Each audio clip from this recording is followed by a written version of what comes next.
Hi, welcome back to Corrective Movement Therapy with Mark Duffy from Uniform Health. So today I'm going to discuss the importance of water.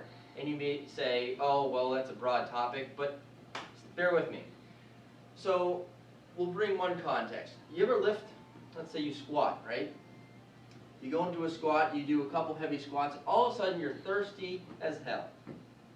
You haven't sweat anymore. I mean, the amount that you sweat is really relatively insignificant.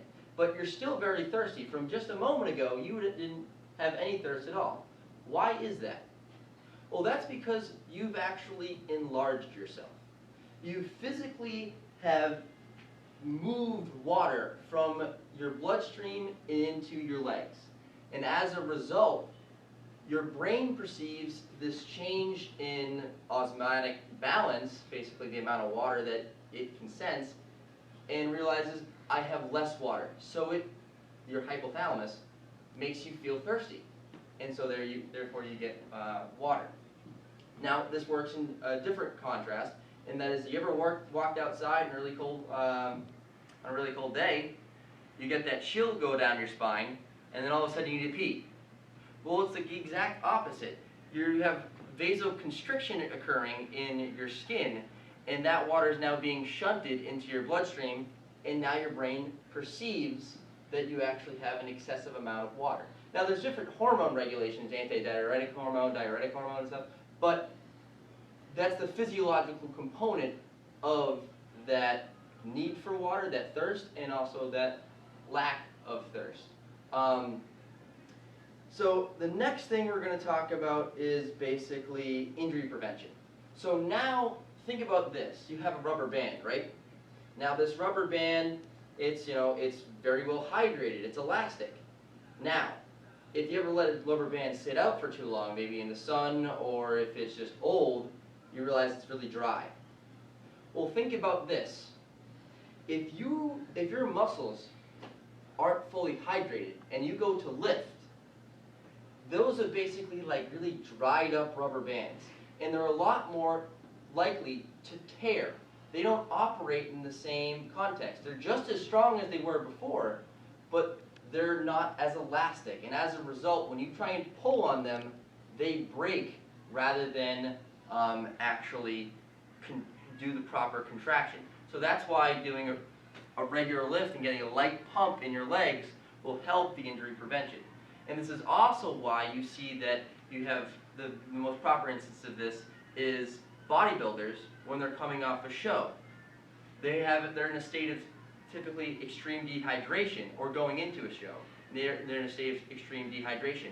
And when they're trying to get their pump on, you see actually an increase in injury as a result of this dehydration of the muscle. Now, the other thing we'll talk about is sickness. So one of the reasons why sickness is so elevated during the winter. A lot of people will say indoors, this, that, the other thing, but it's in part largely because of the humidity. Because there's a massive drop in the humidity of the air, your lungs dry out. Now, because of this, you actually have increased permeability in your lungs, and they're a lot more susceptible to bacterial infections and viruses. As a result, you're more likely to get sick. Now, if you drink enough water, if you're woken up in the morning and you're on a really cold day or something, you realize your house is really dry and your throat is really dry. That's one of the reasons why you can become sick. And this is also plays into the function of why putting a fan on your head makes you sick, because it moves dry air across your mouth and dehydrates you. So drink plenty of water for that reason. Now, the other aspect is weight management. So water is so important for actually keeping you satiated. A lot of people will feel, in part, that they're hungry when they're thirsty. Not only that, gastric distension, in part one of the ways that gastric bypass works, is actually the enlargement of the stomach. If you drink enough water, you're actually physiologically enlarging the stomach. And particularly if you do that before a meal, that has been shown to be significantly beneficial, reducing about 300 calories during that meal, or throughout the day, I should say.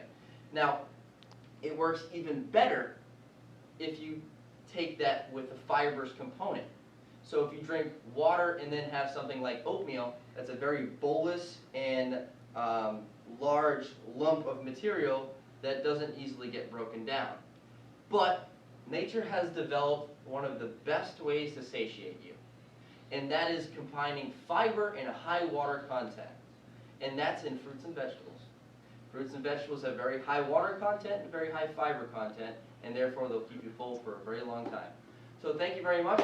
That's been Corrective Movement Therapy. I'm Mark Duffy, and we'll catch you next time.